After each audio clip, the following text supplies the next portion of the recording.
네, 미중 바로 알기 시작하죠. 크리스마스를 앞두고 영국에서 전염성이 매우 강한 변이 코로나 바이러스가 유행하고 있습니다. 무려 40개국이 넘는 국가가 영국인 입국 금지 조치를 취했지만 이미 세계 각국으로 확산되고 있는 상황인데요. 오늘은 이 코로나 문제와 각국의 대응책을 중심으로 살펴보겠습니다. 미중산업경제연구소 조용찬 소장과 함께합니다. 안녕하십니까? 예, 안녕하십니까? 예, 지금 영국이 상당히 심각합니다. 이 돌연변이 혹은 이 변이 코로나가 지금 얼마나 치명적이길래 이렇게 전 세계가 다 긴장하고 있는 겁니까? 네, 영국의 산업의 중심지는 그 런던을 중심으로 한 남동부에 집중이 되고 있는데요. 예. 여기에서 기존의 그 바이러스보다도 전파 속도가 최대 70% 빠르고요.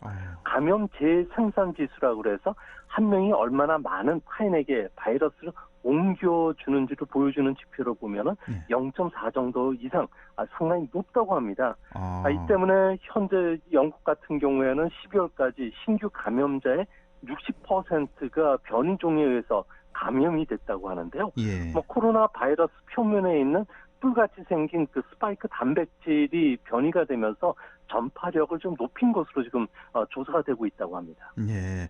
그러니까 전파 속도가 최대 70%나 빠르고 그리고 감염 재생산 지수가 기존 코로나보다 0.4 이상 높아서 한 1.5명 정도. 그러니까 한 명이 1.5명을 감염시킨다. 이 정도로 상당히 전파력이 강한 그런 변이 코로나가 유행하고 있는데 자, 이렇게 되자 지금 뭐 각국이 인적, 물적 왕래를 지금 제한하고 있다는 소식인데 이렇게 되면 영국의 경제도 상당히 좀 심각한 악영향을 받겠네요. 네, 지금 당장 슈퍼마켓에서부터 물품이 돈이 났다고 하는데요. 예. 영국 정부는 20일 오전 0시부터 주요 도시의 봉쇄에 들어가는데 대응 단계 4단계를 발령을 했고요. 3단계도 아니고 이뿐만 4단계요. 예, 그렇습니다. 봉쇄네요, 봉쇄. 40개국이 아, 20일부터 항공편, 철도, 페리 운항 금지 조치를 내렸는데, 예. 우리나라나 일본 같은 경우는 오늘 항공기와 관련해서는 들어오지 못하도록 조치를 내렸습니다. 이 예. 때문에 도보 해협을 통해서 모든 물자들이 운반이 되는데 벌써 3,000대 이상의 트럭이 발이 묶인 음. 상태이기 때문에 식량 부족 사태뿐만 아니라 심각한 생산 차질이 빚어지고 있고요. 이제 이야, 앞으로 백신이 보급이 되려 그러면 앞으로도 많은 시간이 걸리기 때문에 그러니까요. 의료 시스템의 과부하도 걸릴 수가 있기 때문에 이번 사태가 좀 장기화될 가능성이 높지 않나 이렇게 보여집니다. 야, 이 영국이 상당히 심각한 그런 상황이군요. 그러니까 우리나라와 일본도 오늘부터 그러니까 영국인들이 입국 금지되는 건가요? 그러면 아예? 아닙니다. 영국에서 오는 항공편 자체를 막는 자체가 항공편 조치가 취해집니다. 자체가 안 오는군요. 예. 그렇군요. 자, 이렇게 변이 코로나 바이러스 자, 그러면 최근에 그 접종을 시작한 화이자 모더나 그 백신이 있잖아요. 그럼 이 화이자 모더나 백신도 효과가 없다고 봐야 되는 겁니까? 네, 결론적으로 말씀을 드려서 화이자 백신 같은 경우에는 효과가 90% 정도가 된다고 발표했지만 백신 투여 후 14주만 추적한 결과입니다. 장기적인 영향은 전혀 알 수가 없다는 건데요. 예. 홍역이나 수두 같은 예방 접종만으로 100% 가까운 효과는 있겠지만 코로나 백신 같은 경우에는 아직까지는 90% 정도 수준이기 때문에 완전한 예방을 할 수가 없는 상황입니다. 예. 이뿐만 아니라 코로나는 자주 변이를 일으키기 때문에 백신 접종만으로는 종결될 수가 없고요. 이 때문에 국지적으로 언제든 재유행할 수가 있기 때문에 예. 개인들이 방역 규칙을 준수하는 게 최선의 예방책이 되지 않을까 보입니다. 그렇군요. 그러니까 지금 화이자 모더나 백신 같은 경우 뭐 효과가 90% 이상 된다고 발표는 했지만 그 임상 실험이 14주 동안 그러니까 약 한 석 달 정도만 효과가 있는 걸로 알려진 거고 그 이후에는 효과가 있는지 없는지 아직 모르는 거잖아요. 네, 그렇습니다. 예, 그러니까 상당히 참 불안한 상황이고 여기에 또 변이 바이러스까지 출현을 한 거고요. 자, 이렇게 되면 뭐 이 백신의 안전성 장담할 수 없다. 뭐 100% 믿을 수 없다. 뭐 이런 말씀이시네요. 네, 그렇습니다. 일반적인 백신이라고 하면은 세균이라든지 바이러스의 독성을 화학 처리시켜서 약화시키거나 죽인 뒤에 면역을 만드는데 필요한 성분만 추출해서 만드는데요. 이를 그 불활화 백신이라고 하는데 예. 독성을 완전히 제거하지 못한다면 뭐 신체 마비라든지 극심한 통증을 수반하는 부작용이 발생합니다. 아, 이 때문에 화이자나 모더나 같은 경우에는 아무래도 유전자 백신의 일종인 mRNA라는 기존과 다른 새로운 백신을 이번에 개발을 했는데요. 예. 이제 문제는 쉽게 풀이해서 이야기하면 인공적으로 세균과 싸우는 바이러스 병사를 체내 대량으로 투입했어요.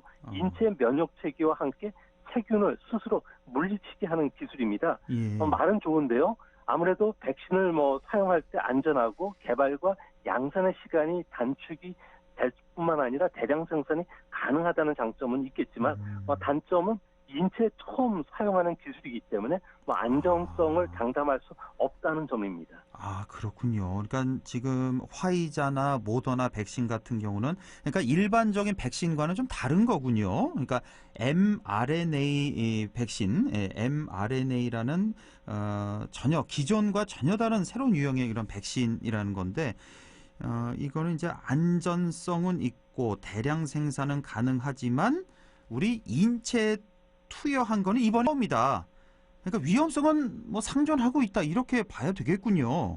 네, 이후에 나타나는 부작용과 관련해서는 부작용. 누구도 책임지지 않는다고 하니까 그러니까요. 아무래도 이런 문제가 제기가 됐던 것으로 보입니다. 그렇습니다. 지금 알려지기로는 지금 화이자, 모더나 말고도 아스트라제네카, 얀센 이 정도 백신이 개발된 걸로 알려지고 있는데 이런 백신 그리고 그 밖에 또 치료제도 한창 개발 중이잖아요. 이런 것들이 다 개발되면은 코로나 종식이 과연 가능할까요? 네, 지금까지 예방접종만으로 근절된 전염병은 천연두밖에 없습니다. 홍역이나 수두 같은 경우에도 감염을 크게 줄였을 뿐 방명하지는 못했는데요. 예. 더욱이 문제는 개인주의가 현재는 확산이 되고 있기 때문에 예방접종을 받지 않는 사람이 미국이나 영국에도 많다고 합니다. 네. 이 때문에 우리나라에서도 수두가 자주 유행하고 있고요. 미국에서도 홍역이 다시 유행하는 것도 이 때문인 것으로 보여지는데요. 예. 백신 접종의 부작용을 두려워하는 사람들도 있고요. 또 다양한 음모론이 있는데요. 효과가 없다든지 백신 개발 회사가 돈벌이용으로 선전하는 것이라고 이야기들이 나돌면서 사람 간의 예방 접종을 기피한다고 합니다. 이 때문에 백신에 대한 신뢰도가 떨어지기 때문에 이전처럼 확실하게 백신을 찾기는 앞으로도 어렵지 않나 이렇게 보입니다. 그렇군요. 지금 해외 뉴스를 보면 미국의 펜스 부통령이나 바이든 당선인 이렇게 백신 접종하는 모습 우리가 보기도 했는데 사실 이런 분들은 좀 특별한 분들이고 일부 의료진들 이렇게 지금 맞고 있는 걸로 알고 있는데 일반인이 백신을 맞으려면 미국에서도 한 2월은 돼야 된다면서요. 지금 맞는 게 아니라. 예. 네, 그렇습니다. 우리나라도 2월, 3월쯤 이렇게 접종이 가능하다고 이렇게 보도가 되고 있는데 현재 지금 미국의 코로나 상황은 어느 정도입니까? 미국에서는 12월 14일부터 의료 종사자를 먼저 접종을 시작을 하고 있는데요. 하지만 일반 시민이 접종을 받으려면 내년 2월 정도야 된다고 합니다. 예. 이 때문에 백신 접종이 시작이 됐지만 최근 일주일간 무려 18,000명 이상이 미국에서 사망했고요. 병원도 현재 만원 상태라고 합니다. 예. 이 때문에 도시 거주자들이 대거 교외로 지금 이탈을 하면서 뉴욕시 같은 경우에는 임대 아파트의 공실률이 14년 만에 최고치까지 기록했고요. 샌프란시스코라든지 많은 대도시에서는 현재 공동화 현상까지 일어나고 있다고 합니다. 네. 이 때문에 살인과 같은 중대 범죄들도 크게 늘었고요. 이로 인해서 관광객도 격감을 하면서 고급 호텔의 영업을 할 수가 없는 상태가 됐는데요.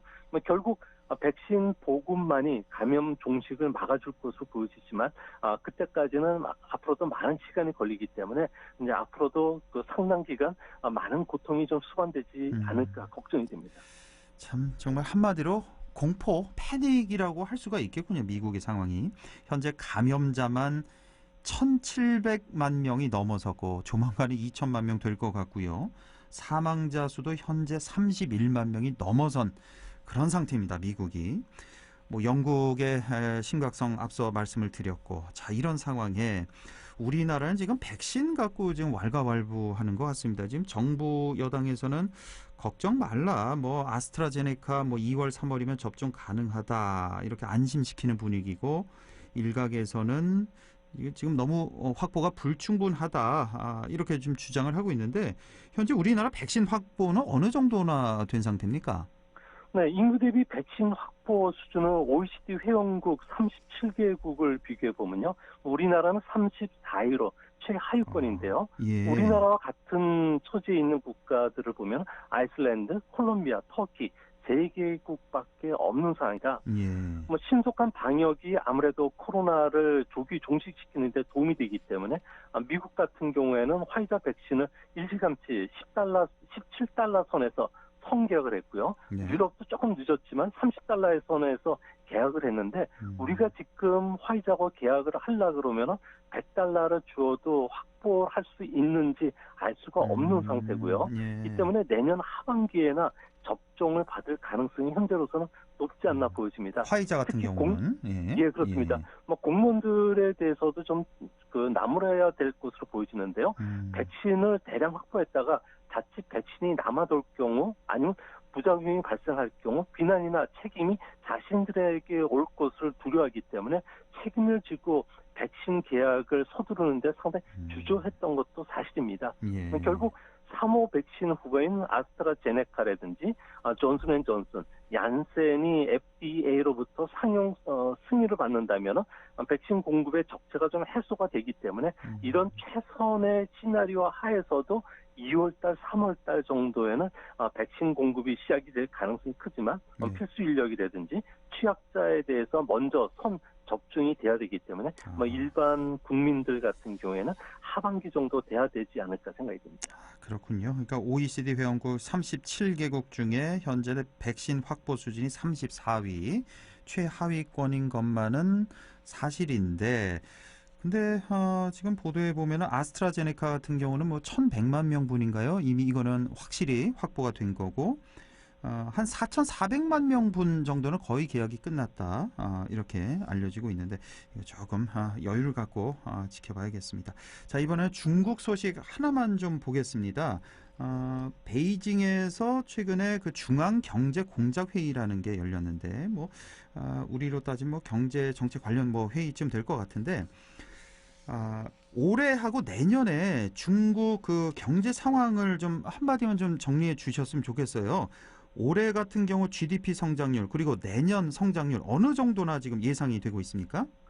네, 중국 같은 경우에는 올해는 한 1.9% 전후 성장을 할 것으로 보여지는데요. 주요국 중에서는 유일하게 플러스 성장을 할 것으로 보여지고요. 내년에는 8에서 8.2% 정도 성장률이 높아지지 않을까 보여집니다. 상당하네요. 예. 네, 그래서 내년과 관련해서 가장 주목해서 보셔야 될 점은 미국의 견제로 반도체라든지 5G 통신 장비와 관련해서는 아무래도 상당한 고통을 받을 수밖에 없기 때문에 스스로 자급자족을 위한 서프라이 체인망을 구축할 것으로 보여지고요. 특히 임상 실험에 들어간 그 4개사와 관련된 백신을 아무래도 춘절 전까지 5천만 명의 투여를 할 것으로 보여진다는 점에서는 예. 내년도 뭐 중국 같은 경우는 소비 진작에 큰 도움이 되지 않을까 보여집니다. 그렇군요. 중국 같은 경우는 사실 올해 주요국 가운데 세계 주요국 가운데 유일하게 플러스 성장 플러스 1.9% 정도 성장을 했고 내년에도 역시 8%대 큰 폭 성장이 예상이 되는군요. 성장률 자체는 괜찮은데 하지만 또 미국의 견제가 또 심하니까요. 미국의 견제를 어떻게 극복하느냐가 또 관건이 될 것 같습니다. 오늘 말씀 여기까지 듣겠습니다. 소장님 고맙습니다. 예, 감사합니다.